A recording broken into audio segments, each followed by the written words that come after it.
এর পাশাপাশি অন্যান্য বেশ কিছু খবরও রয়েছে, সেগুলো এবার আপনাদের সামনে ডিটেলসে তুলে ধরি। মেদিনীপুরের খবর দিয়ে প্রথমে, বুলডোজার গুঁড়িয়ে দিয়েছে একাধিক দোকান। কে কার নির্দেশে বুলডোজার চালিয়েছে তার কিন্তু কোনো উত্তর নেই, তবে অভিযোগ অনেক রয়েছে। দেখুন, মাঝরাতে ব্যবসায়ীদের মাথায় বন্দুক ঠেকিয়ে দোকান ভাঙচুর, অভিযোগ পিছনে রয়েছে প্রমোটার রাজ।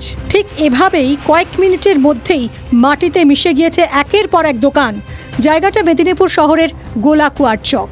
এই দোকানগুলির পিছনে রয়েছে ফাঁকা জমি। ব্যবসায়ীদের দাবি, দীর্ঘদিন ধরেই এই জমি নিয়ে বিবাদ রয়েছে, আদালতে মামলাও চলছে।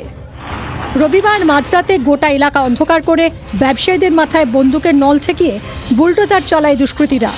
প্রশ্ন হলো, যদি অবৈধ নির্মাণ ভাঙাই হবে তাহলে কেন রাতের অন্ধকারে অভিযান? ঘটনাস্থল থেকে মেরে কেটে 300 মিটার দূরে কোতোয়ালি থানা। কোথায় ছিল পুলিশ?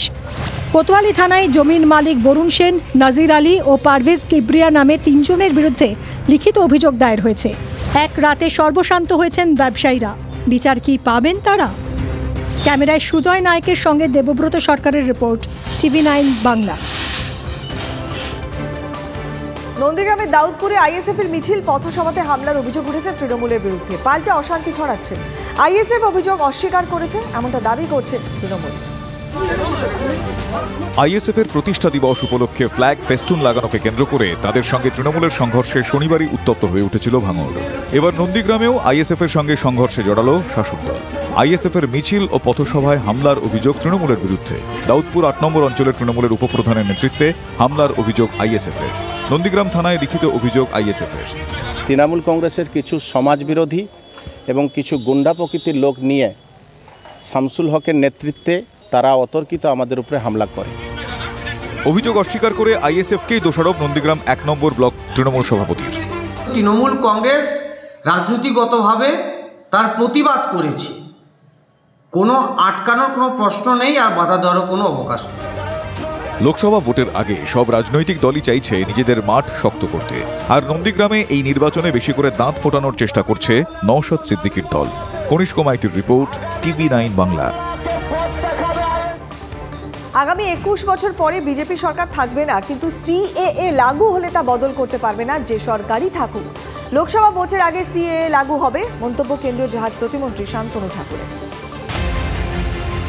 লোকসভা ভোটের মুখে তপ্ত হচ্ছে বাংলার রাজনীতির বাতাবরণ। চলছে আক্রমণ প্রতি আক্রমণের পালা। আর এসবের মধ্যেই বড় দাবি কেন্দ্রীয় মন্ত্রী শান্তনু ঠাকুরের। আসন্ন লোকসভা ভোটের আগেই নাগরিকত্ব সংশোধনী আইন বা সিএএ লাগু হয়ে যাবে বলে জানালেন কেন্দ্রীয় জাহাজ প্রতিমন্ত্রী শান্তনু ঠাকুর। এবারে লোকসভার আগে কি সিএএ ইমপ্লিমেন্ট হবে? অবশ্যই, 100%। তবে শুধু সিএএ নয়, শাহজাহান ইস্যুতেও মুখ খোলেন শান্তনু ঠাকুর। সীমান্তে ফেন্সিং হচ্ছে না কেন? রোহিঙ্গাদের ঢোকাতে কাঁটাতারের জন্য জমি দিচ্ছে না রাজ্য, তো শান্তনু। রাজ্যের ফেন্সিংটা হচ্ছে না কেন? ফেন্সিংয়ের যে ল্যান্ড, সেই ল্যান্ডটা যদি পশ্চিমবঙ্গ গভর্নমেন্ট না দেয়, তাহলে কি আমাদের প্রতিরক্ষা মন্ত্রী কি সেটাকে ওখানে মার্কিং করে বসিয়ে দিতে পারেন? তো রাজ্য সরকার ওই রোহিঙ্গাদের ঢোকাবার জন্য ওই ফেন্সিংয়ের জায়গাটা ফাঁকা রেখেছে। কোথায় শাহজাহান? রাজ্য রাজনীতিতে এই প্রশ্ন ঘুরে বেড়াচ্ছে। হন্যে হয়ে খুঁজলেও এখনো পর্যন্ত শাহজাহানের খোঁজ নেই। এই নিয়ে পুলিশের ভূমিকাতেও প্রশ্ন তুলেছেন শান্তনু। হুগলি থেকে আশিক ইনসানের রিপোর্ট, TV9 বাংলা।